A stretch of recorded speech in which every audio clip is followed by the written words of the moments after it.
Hey guys, what's up?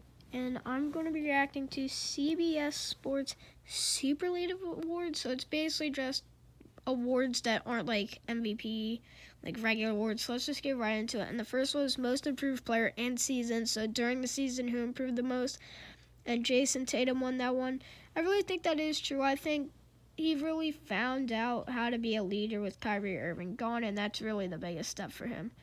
Now, most improved player. So I guess in season and out of season doesn't really make sense. But Pascal Siakam, he can win most improved player. So I guess it kind of makes sense. Not really. I mean, it's mostly most improved player. Like he was most improved player. But yeah. Then Shane Battier Award for No Stats All-Stardom. This is actually a perfect one. PJ Tucker is definitely this player. He doesn't really get any stats, but he provides such an impact for the Rockets, and he's great on defense, even though he's only 6'5". And then Malik Beasley wins the John Salmons Award for post-trade production. Yeah, when he was in Minnesota, he wasn't in Minnesota for long, maybe like a few weeks, maybe. But he was really good with Minnesota. He had 14 games, but about 20 points. And, I mean, he was one of the best Minnesota players there. And then Carl Landry Award for rookie season efficiency. Of course, rookies aren't usually that efficient. But Brandon Clark was incredible, shooting about 62% from the field and over 40% from three. He was a big part of that Grizzlies team just because he made his shots. Like, he wasn't going to miss. But I was playing so well award. So basically, right at the end of the season, Kobe White went off. He started to start for the Bulls, and for the Bulls, he was incredible. Like, he was seriously one of the best rookies. If he played like that all season, he might have won the Rookie of the Year. And then Defensive Rookie of the Year, this is definitely easy. Matisse Thybulle. Most rookies aren't that good at defense either. But Matisse Thybulle, no offense, but he's pretty good at defense. But that's pretty much it. He's not good at offense at all. It's basically Jonathan Isaac as a rookie without injuries. Then the Jermaine O'Neal Late Breakout Award. Christian Wood deserves this. Yes, he was good in the beginning of the season, but I think this is more opportunity. Like, at the end of the season, they're like, yeah, we're not going far. We're not going to do anything this year. Let's just experiment. And Christian Wood went off at the end of the year. Like, I've told this story before. When I went to a Wizards-Pistons game, Christian Wood went on. I was like, who is this dude? I didn't know him because it was the start of the season. And, I mean, he barely had played in the NBA. And then he went off. I was like, oh, wow, Christian Wood is good. But the next award is Jeremy Lin Award for coming out of nowhere mid-season. Shake Milton definitely is it. And, yeah, I mean, he scored like 40 points on national TV against the Clippers. Yeah, that's crazy. I mean, he was big because, of course, the 76ers had injury. And then the Dennis Rodman and Chicago Award for getting back on track. Dwight Howard, yes, he definitely deserves it. He didn't play a ton, but he really just stopped messing around, and he did provide a big impact for the Lakers. And, I mean, he put up about 7 and 7, 8 and 8, something like that. So, I mean, he was good when he played. Great role player for the team, though.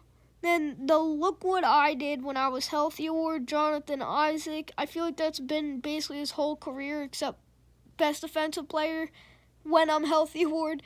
He would have been all defense. He's one of the best defensive players in the NBA, but he never seems to be healthy. An alternative MVP, so I don't really know what this one means. But, I mean, Chris Paul was really valuable to his team. He provided one of the biggest impacts to his team than anyone else. He had a comeback season because a lot of people thought he was worn out, but he really just carried OKC with Shea. Then alternative most improved player, that is Chris Middleton, and I don't really see this. I mean, he did do good this year, but he did good last year. And, I mean, yeah, I think he kind of stayed the same.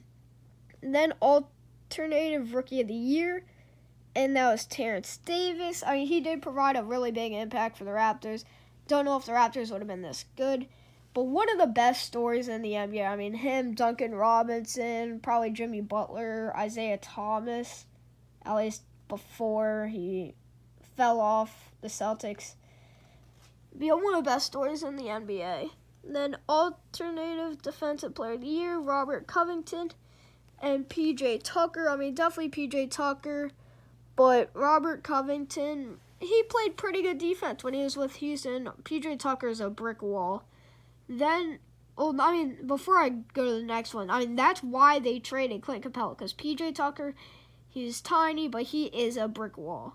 Then alternative sixth man of the year, George Hill, and he did do really good this year. I feel like he's pretty underrated, and I think he's like the fourth or fifth best player on the Bucks, better than Wesley Matthews and probably better than Brook Lopez maybe.